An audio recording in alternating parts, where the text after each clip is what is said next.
Recipe bye मनीषामध्ये तुमच्यापर्यंत घेऊन येत आहे पारंपरिक चव घरगुती गोड पदार्थाची खासियत ओल्या नारळाच्या किसाचे लाडू।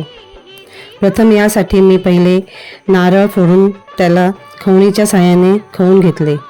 पॅनमध्ये घरगुती तूप टाकून खवलेला नारळाचा किस तुपामध्ये परतून घेतला। त्यामध्ये दूध, साखर आणि विलायची पावडर व ड्रायफ्रूट टाकून मिश्रण एकजीव केले। परातीमध्ये ते टाकून त्याचे चांगले लाडू वळून घेतले व खोबऱ्याच्या किसामध्ये लाडू घोळून घेतले। त्यावरती टुटी फ्रुटीही लावली।